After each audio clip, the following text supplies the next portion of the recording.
Second class, good morning. मैंने आपको इससे पहले हिंदी सेकंड में 2 पार्ट पहले भेज चुकी हूँ, कार्य भेज चुकी हूँ ना।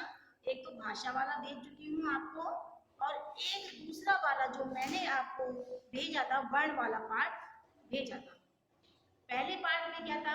भाषा, व्याकरण, बोली, लिपि, यही चीज थी ना। भाषा किसे कहते हैं?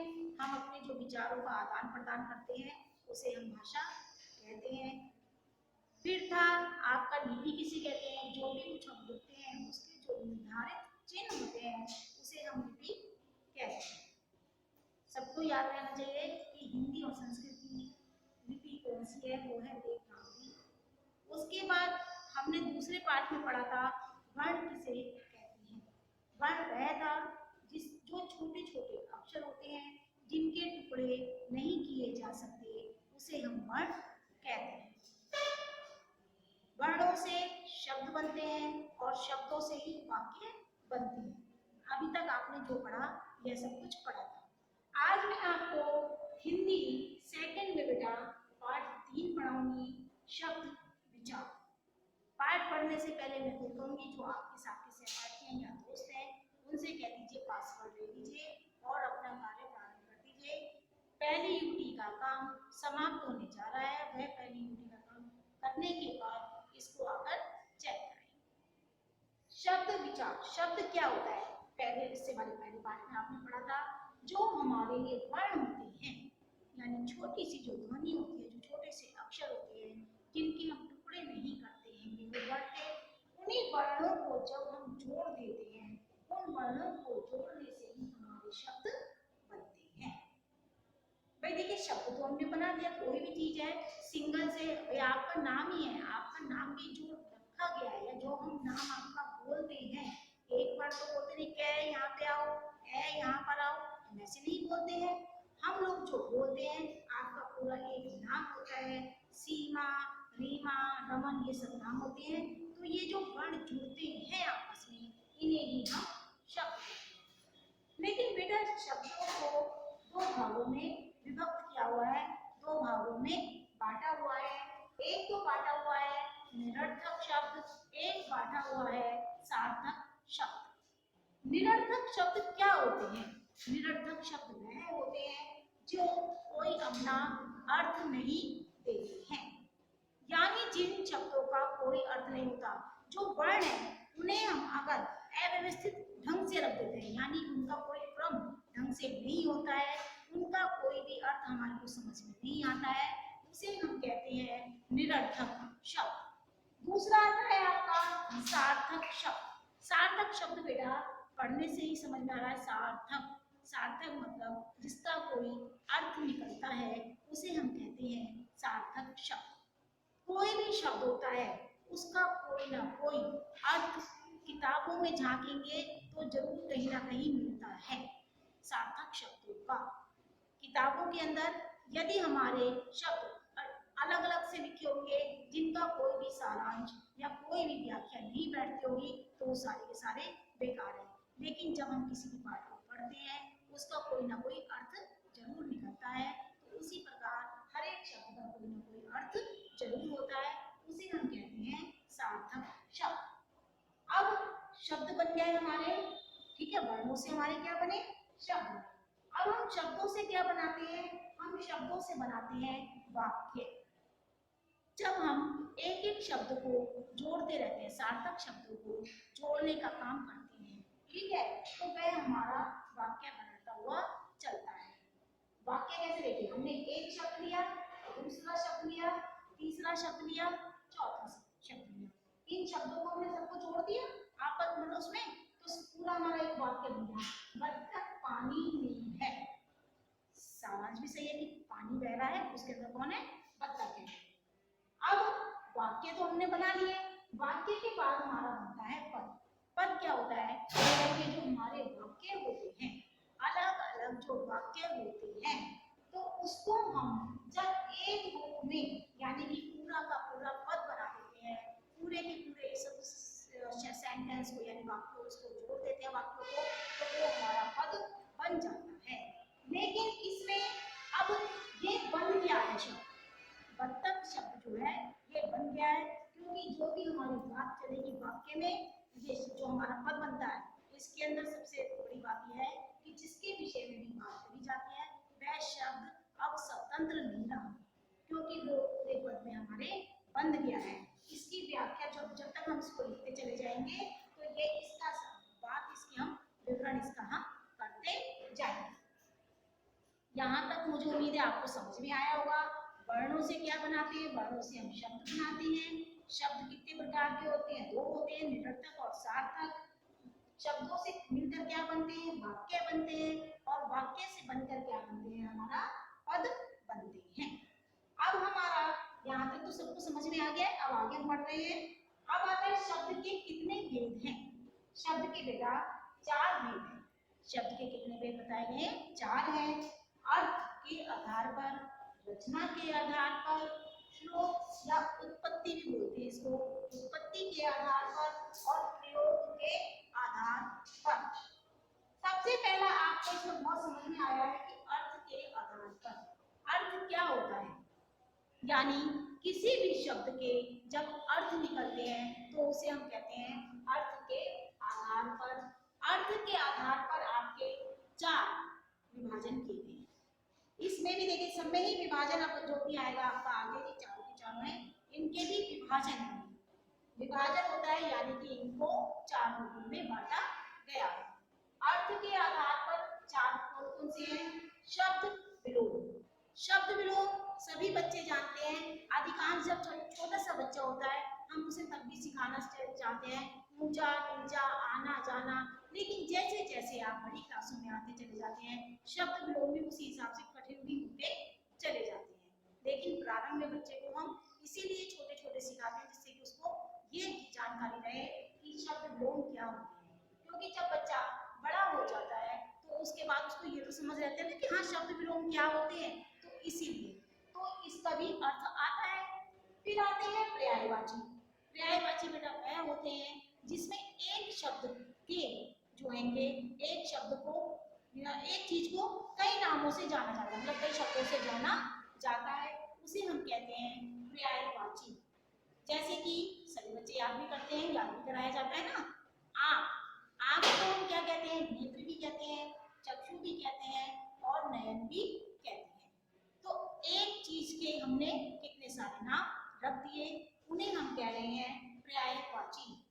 फिर आता है एकार्थक शब्द, इसको हम एकार्थी शब्द भी बोलते हैं। इसमें एक शब्द जो होता है उसका एक ही अर्थ होता है। एकार्थी शब्द में एक शब्द का एक ही अर्थ होता है। जैसे कि ग्रंथ है, ठीक है, ग्रंथ पुस्तक जो महापुरुषों के द्वारा जो पुस्तक लिखी गई है वह होती है ना, तो उसे भी हम एकार्थी शब्द कहते हैं। आता है फिर आपका अनेकार्थी शब्द, यानी एक शब्द के जब किसी भी एक शब्द के अनेक अर्थ निकलते हैं। कर है, कर है, कर होता है, कर को हम क्या क्या बोलते हैं? भुजा भी बोलते हैं, ठीक है, हाथ बोलते हैं ना, हाथ बोलते हैं। और कर एक वो भी होता है जो हम टैक्स के रूप में जमा करते हैं। तो इन सब चीजों के क्या निकले? अर्थ निकले हैं ना कोई, तो इन्हें हम क्या कहते हैं? अर्थ के आधार पर। दूसरा आता है हमारा फिर रचना के आधार पर। रचना, रचना वह होती है जिसमें शब्दों का विवरण पूरा मतलब ढंग से किया जाता है। इसमें अर्थ नहीं निकलते हैं, इसमें विवरण किया जाता है। इस तरह से पहले है रूढ़ शब्द, जिसके हम टुकड़े नहीं कर सकते हैं, वो कहलाते हैं हमारे रूढ़ शब्द। रोटी है, ठीक है, रचना की है हमने, इस शब्द की रचना की है। रोटी है, हम इसके टुकड़े नहीं कर सकते, रोटी के कोई टुकड़े कर सकते हैं? नहीं कर सकते हैं। तो जिसके टुकड़े नहीं किए जा सकते वो क्या कहलाता है? हमारा रूढ़ शब्द कहलाता है। दूसरा आता है यौगिक शब्द, यानी जो शब्द आपस में दो शब्दों से मिलकर बनता है उसे हम कहते हैं यौगिक शब्द। इसे हम जुड़ा हुआ शब्द भी कहते हैं। पाठ प्लस शाला अर्थात पाठशाला। औषधालय, औष प्लस धालय बोलते हैं ना, यानी कि दवाइयों वाला जो होता है ना, तो इसलिए ये जो यहाँ पर दो शब्दों को जोड़ देते हैं वह होता है यौगिक शब्द। तीसरा आता है इसके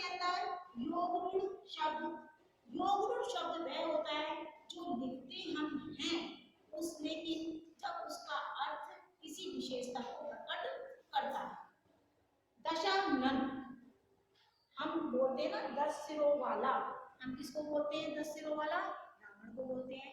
देखिए 10 सिरों वाला लिखते हम यही है, लेकिन हम किसके लिए संकेत कर रहे हैं? दशानन अर्थात रावण के लिए संकेत करते हैं। जो 10 सिरों वाले होते हैं ना उनको कहते हैं। तो उनका जो अर्थ है बिल्कुल विपरीत निकल गया, यानी जो हमने किसी भी शब्द की रचना की है उसका अर्थ बिल्कुल विपरीत निकल गया, उसे हम कहते हैं दशानन। फिर आपका आता है श्लोक के आधार पर, ठीक है, यानी कि उत्पत्ति के आधार पर। उत्पत्ति का अर्थ भी जानो। उत्पत्ति क्या होती है बेटा? किसी भी चीज को उत्पन्न करना ही उत्पत्ति कहलाती है। तो अब हिंदी में सारे के सारे शब्द ऐसे ही आए, तो उत्पत्ति भी हुई है शब्दों की। तद्भव शब्द, तत्सम शब्द, देशी शब्द और विदेशी शब्द। जो शब्द संस्कृत भाषा से हिंदी में आते हैं उन्हें हम तद्भव कहते हैं। तत्सम, जो शब्द ऐसे के लिए ऐसे संस्कृत में से हिंदी में रखे गए उनको हम बदलते नहीं हैं, वो तत्सम कहलाते हैं। देशी शब्द वह होते हैं जो हम लोग पहले से ही हमारी भाषा में चले आ रहे हैं, ज्यों का त्यों ही हम अपने उच्चारण में रखते हैं। विदेशी जो फारसी, उर्दू है ना, या अंग्रेजी, इन भाषाओं से या विदेश की भाषाओं से आए गए हैं उन्हें हम विदेशी शब्द कहते हैं। उसके बाद आता है आपका सबसे नंबर लास्ट वाला आता है प्रयोग के आधार पर। प्रयोग के आधार पर विकारी और अविकारी शब्द कौन कौन से आते हैं? विकारी और अविकारी शब्द। विकारी शब्द भी 4 प्रकार के होते हैं और अविकारी भी 4 प्रकार के होते हैं। विकारी शब्द 4 प्रकार के कौन कौन से होते हैं यह सभी बच्चे देखेंगे, आप अपनी अपनी किताबों में भी देख सकते हैं, क्योंकि मेरे ठीक है आप लोगों को मैंने जितना समझाया है आप इसको अपनी किताब उठाना और पाठ 3 को पढ़ के देखना। विकारी शब्द होते हैं संज्ञा, सर्वनाम, ठीक है, संज्ञा, सर्वनाम, विशेषण और क्रिया। संज्ञा क्या होती है? जो किसी का नाम या स्थान का नाम बताती है उसे हम संज्ञा कहते हैं। सर्वनाम क्या होती है? जो संज्ञा के स्थान पर शब्द प्रयोग किए जाते हैं उसे हम सर्वनाम कहते हैं। विशेषण क्या होती है? जो शब्द संज्ञा सर्वनाम की विशेषता, विशेषता सभी चीजों में होती है, विशेषता आपको भी पता है ना भाई, आम है, संज्ञा है, लेकिन उसके अंदर क्या विशेषता है? वह मीठा होता है, जो आजकल आप ज्यादा प्रयोग भी कर रहे हो, ठीक। उसके बाद आती है क्रिया। क्रिया वह होती है हम जो भी कुछ काम करते हैं उसे हम क्रिया कहते हैं। कोई भी ऐसा नहीं है कि जो कोई क्रिया नहीं करता है, सभी जने कुछ ना कुछ क्रिया करते हैं, नहाते भी हैं, धोते भी हैं, भागते भी हैं, खाते भी हैं, तो ये सारी की सारी चीज क्या है? हमारी क्रिया कहलाती है। तो ये सारी चीजें किसमें आई? विकारी शब्द में। कौन कौन सी? संज्ञा, सर्वनाम, विशेषण और क्रिया। अब आपका अविकारी शब्द है, अविकारी में आता है क्रिया विशेषण, यानी जो क्रिया है उसकी जो विशेषता होती है।